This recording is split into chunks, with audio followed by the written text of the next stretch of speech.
Hello friends, my name is Vasudevan Easwaran and I am a behavioral facilitator with the Center for Behavioral Excellence at Wipro. I am an ex-banker who found true calling in behavioral facilitation and leadership development. I also have keen interest in the ancient scriptures like the Vedas, the Upanishads and the Arthashastras. This article, Saha Naav-Avatu, Saha Nau Bhunaktu, an ancient approach to modern management, is about the importance of learning in our lives.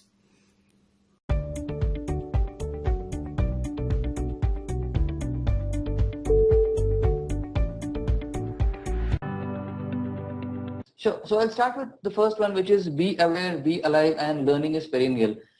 So in the ancient times, when the scriptures were being taught, when the verses were being taught, both the guru and the student would start with this prayer. And the prayer goes this way: Saha Naav-Avatu, Saha Nau Bhunaktu, Saha Viryam Karavavahe, Tejasvinavaditamastu ma vidvishavahe. Now, what does this mean? This basically means that let's learn together, let's benefit from this together, let's together be glorious and victorious.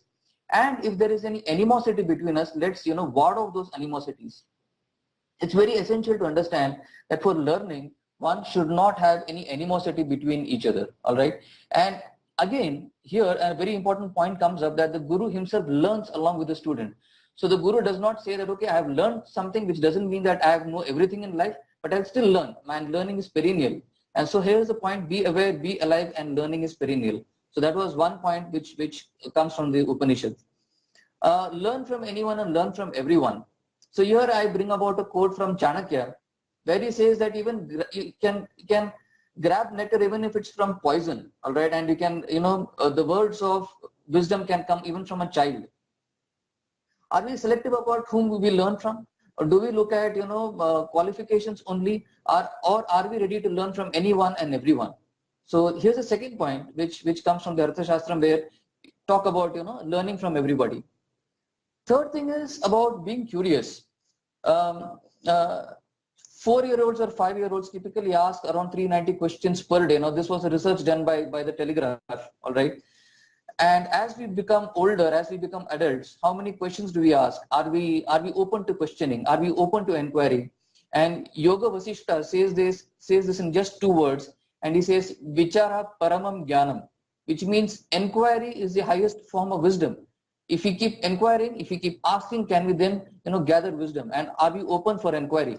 All right.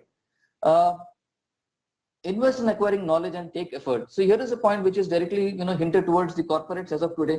Are the corporates ready to make learning and development as a part of their DNA? Do they have units within them where learning and development is given importance? And what kind of initiatives is being taken on that? Okay. And the last one is not to blindly follow any authority. Again, a reference is made with Upanishads here, and there is a verse which goes this way: Matra Devo Bhava, Pitru Devo Bhava, Acharya Devo Bhava, Atiti Devo Bhava, Yanina Vadyani Karmani, Tani Sevitavyani, No Itarani. So what does it mean? It basically means that, when we talk about leaders, right, are we ready to question them? Yan yasmakakam sucharitani tani tvayopasyani no itarani. So which means that a leader can also make a mistake, a guru can also make a mistake, right? Are we ready to question them, question the authority, and question the status quo? So the beauty of our Upanishads out here says that do not follow a guru or do not follow a leader who is not of such charitra, which is not of good charitra, right? So you don't need to follow them. Now let us draw reference to our times. If we see that a leader does not follow the right principles or practices, not necessary to really follow that person, but figure out if you can question the status quo. Here again, questioning becomes one of the important things towards learning, and not to blindly follow an authority.